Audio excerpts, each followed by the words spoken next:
World War II is a scar upon human race forever. World War II is supposed to have taken the lives of anywhere between 11 to 12 million people. More than 200 political prisoners were burned to death. It is not about who did it. We as human beings, that's what we do, unfortunately, till now. But what we are looking at is not going to come in the form of bombs. There's no bang-bang happening here, this happens quietly. Every responsible scientist in the world is saying by 2045, we'll be producing 40% less food on the planet and our population will be 9.2 billion people. If it goes this way, World War II will look like a small blimp, because if 40% less food means it's estimated in 6 months, about 1.5 to 1.7 billion people can die.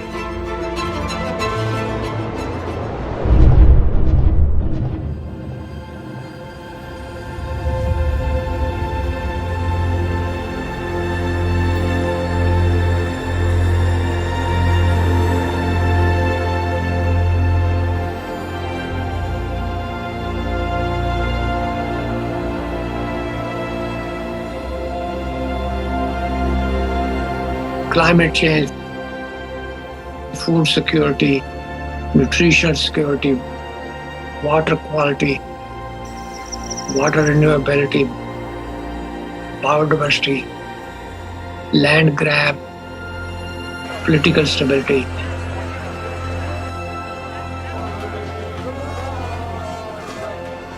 Human health, well-being, peace, prosperity. Soil is the basic of all that.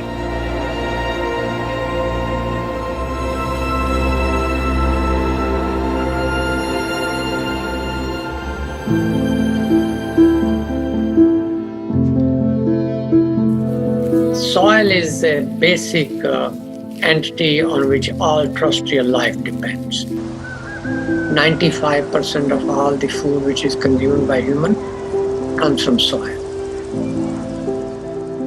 As much as 95% of all antibiotics taken by human and animal come from soil. So soil and life have evolved together. There is no soil without life, and there is no life without soil.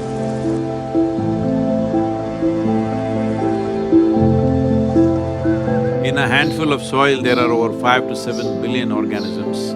And just like how our body functions, the food that we eat, actually we cannot digest all by ourselves. We don't have the necessary enzymes and alkalines to digest this completely. Only because of the microbial gut microbes that are there, we digest food. The same is true with all the plants and trees. They cannot take the nutrients from the soil by themselves. They need the help of the microorganisms.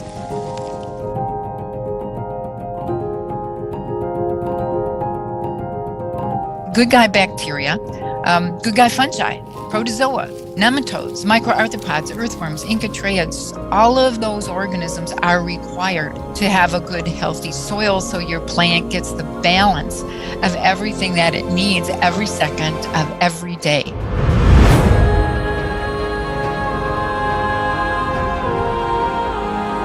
The first 15 inches, 12 to 15 inches of soil is responsible for 87% of the life on the planet, including you and me. And that today we are using machines where they're plowing almost like 12 to 14 inches deep and leaving it open to the sun. This is like we peel off our skin and stand in the sun, you know? You will be screaming. That's exactly what the land is doing. Land is screaming, but nobody's hearing. Just plowed and left open, killing all the microbial activity.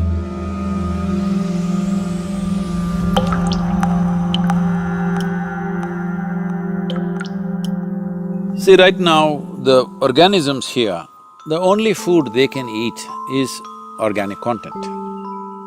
where will the organic content come from? Here you see all these leaves, dry leaves falling down.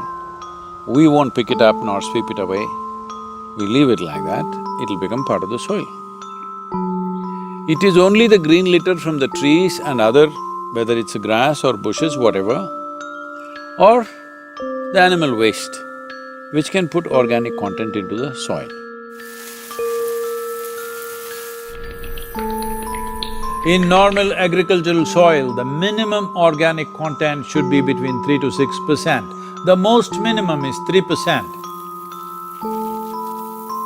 3% is kind of the borderline, where you've got enough diversity in the kinds of foods that are present so that all of the necessary sets of microorganisms will be able to perform their jobs.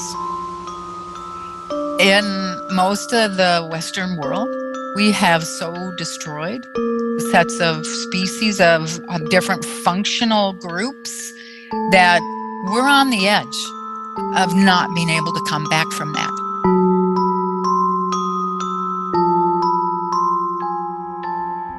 Over 62% of India's soil has organic content less than 0.5%.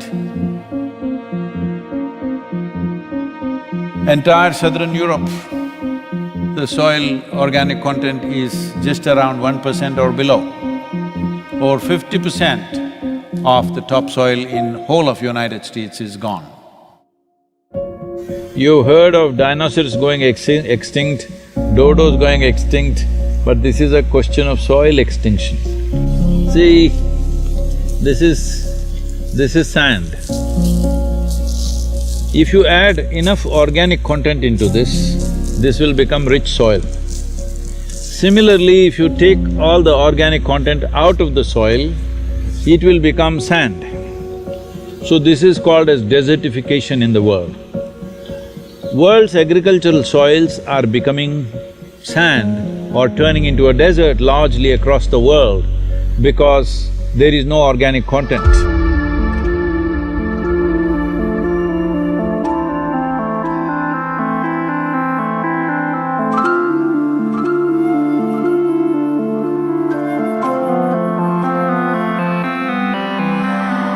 Right now, the soil that we are using is not our generation's soil. We are using up the soil of the unborn child. We have no business to do that, because soil is not our property, it's a legacy that's come to us, and it's a legacy that we should leave behind, living soil. Because once there is no richness in soil, there is no way there is richness in life.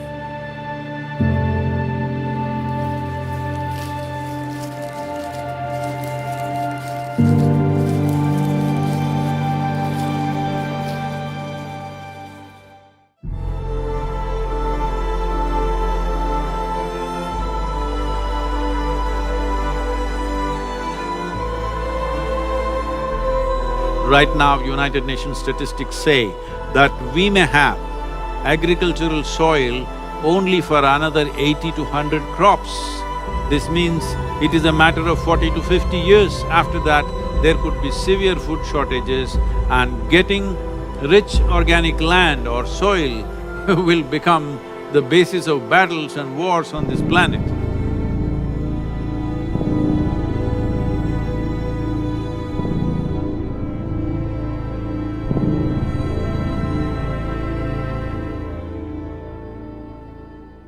People talk about the weapon of mass destruction, nuclear bombs and missiles and other things. Yes, what happened in Hiroshima and Nagasaki is unforgivable, yes.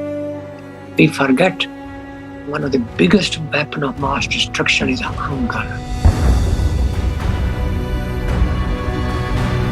Malnutrition, poverty, unavailability of healthy environment. Even now, hunger-related deaths in the world are 16 to 17 every minute. That, my friend, is the weapon of mass destruction. Now, we had in December 2019, we had 690 million people globally which were hungry. Out of that, 40 million were in the United States. So it's not just Timbuktu or some part in India or elsewhere. even in the US. I was talking to the WFP director who is from United States. He said that by 2035, there could be severe famines in Chicago and Illinois region because the soil conditions have depleted so badly, it can easily happen. Civil wars are expected. By 2035, 2040, they're expecting many civil wars within countries because not everybody in a given country will have food, so naturally there'll be fights. If 40% less food in India means 40% of the people don't have food, you think they'll just get hungry and sit in a corner? No, they will do things that you can't imagine. You must understand, whole human civilizations have been built only because of the fire of the belly to fulfill this. The same fire which built human civilizations can burn the damn thing down if it is not quenched. Do not underestimate that.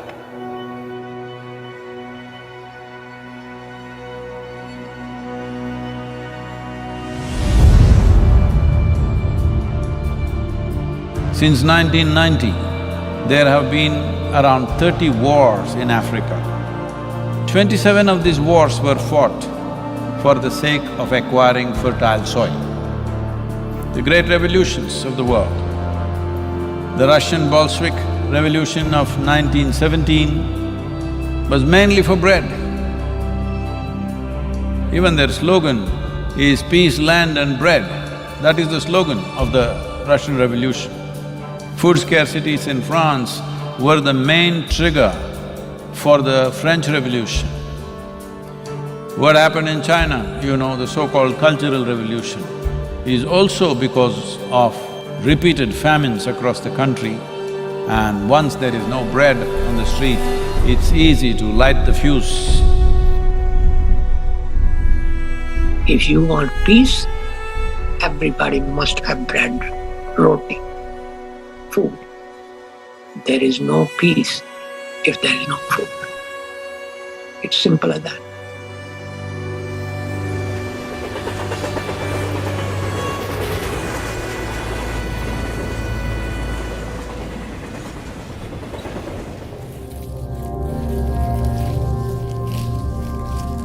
Soil is a most neglected part of the human environment. Degrading soils means losing and wasting potential food today and forever. A human being, like other animals, are requiring a fairly complex diet and many nutrients. And these nutrients we get through our food, and that essentially depend on the soils.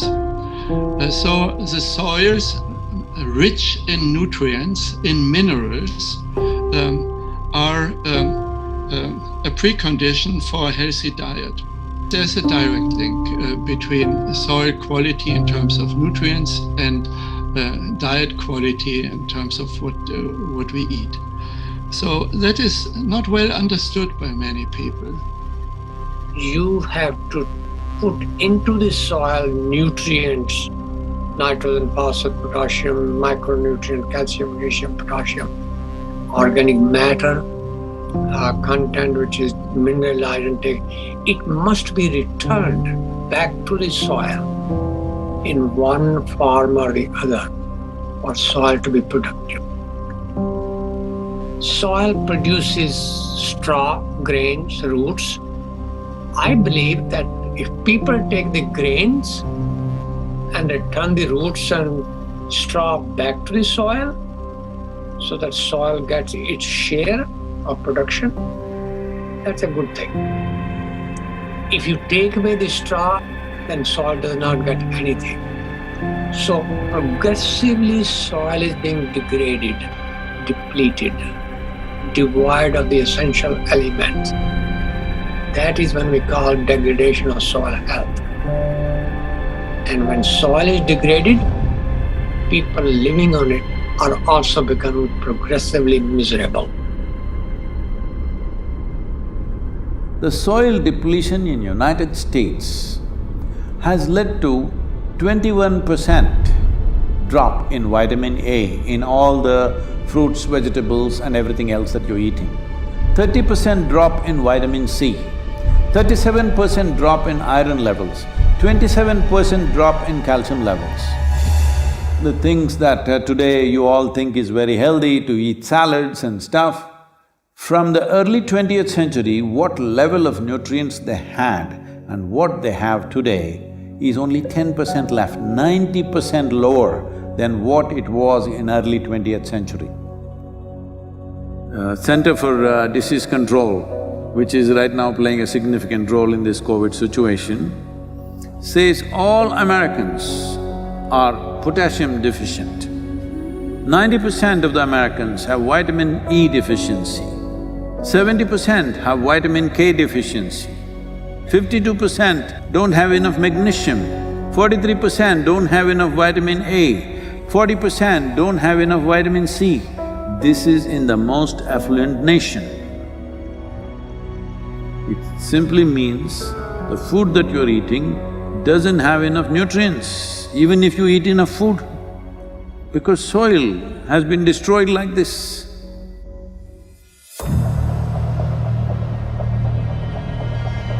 One serious problem that the world is facing right now is, by 2030, it is expected 1.6 billion people will migrate. Out of this, 0.9 billion will come from Africa. See, when people migrate in an unplanned way, what they go through is unbelievable. Especially women and children. What they go through in unplanned migration where they're being dragged through all kinds of unfamiliar terrain, what happens to them is unbelievable. Nobody should face this. All young women like between 14 to 18 years of age, they're being seriously exploited. It is expected that in India, about 220 million people will move to urban centers in the next 8 to 10 years' time. Tell me, in your city, do you have place for another 20-30 million people extra? This will happen in a big way across the world.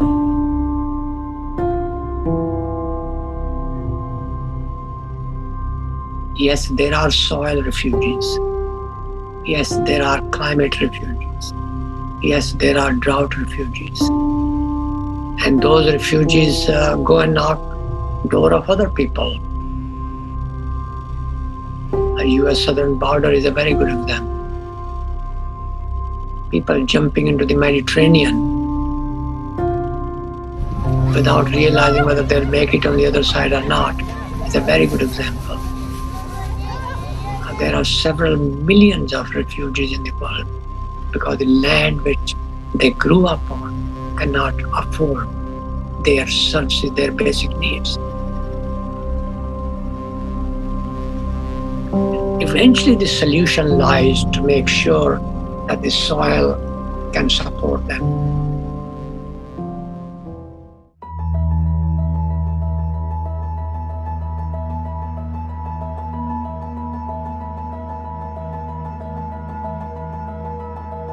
There is a very strong link between soil degradation and global issues. For example, climate change. So, current civilization, I call it carbon civilization. Everything we do is based on carbon, fossil fuel-based carbon. And therefore we have depleted also carbon not only from fossil fuel, but also from soil. Maximum amount of carbon was always in the soil, but now a lot of it is in the atmosphere where it should not be. If it gets into the atmosphere, as you've heard of global warming and climate change, all these impacts happen. But nearly 40% of this is happening simply because soil is left open. For this, the main contributor is agriculture. or open lands. The same soil which would have taken carbon dioxide and methane from the atmosphere is now releasing it simply because we are leaving it open and there is no life or microbial activity.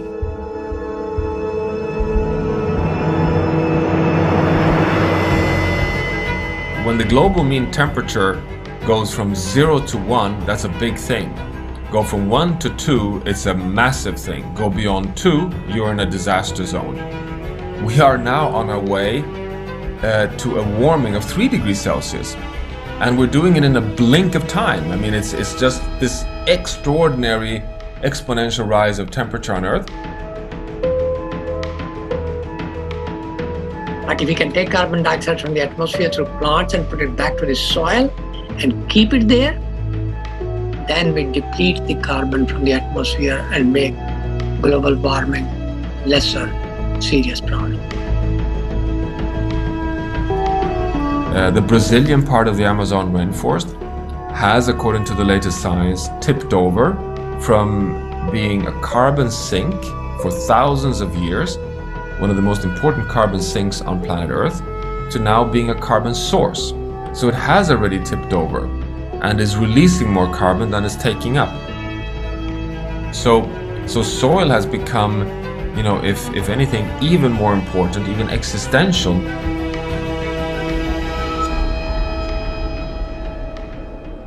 See, the whole life process on this planet is carbon-based. So, the same goes for a blade of grass, the same goes for the coconut tree, the same goes for every other creature on this planet. Essentially carbon.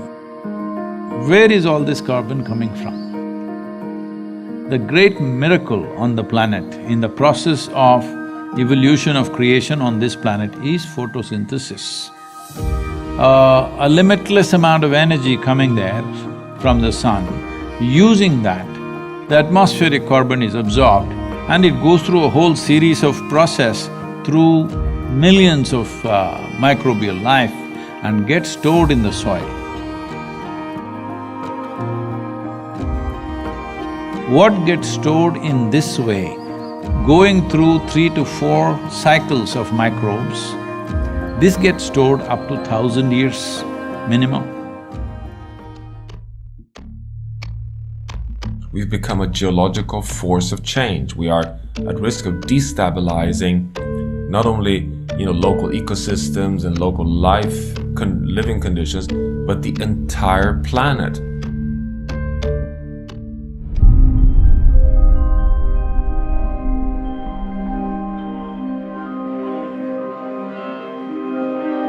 United Nations says we only have 60 years of agricultural soil left.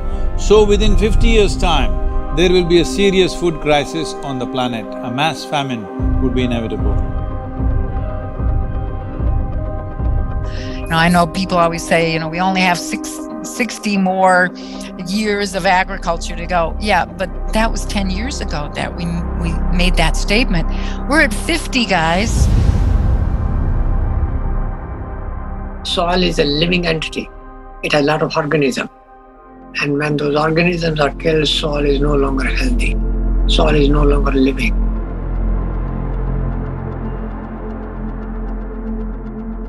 Soil cannot create the ecosystem services. When soil dies, everything else dies with it, including us.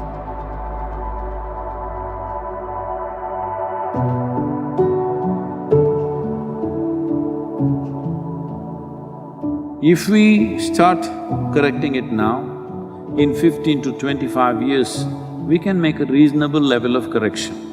We can come away from the brink where we are. But if you leave it for another 30 to 40 years and then try to do it, it will take 150 to 200 years to regenerate the soil. So this is not about just painting a dark picture of everything. This is a moment of responsibility that we as human beings, if you stand up right now, we can turn this around.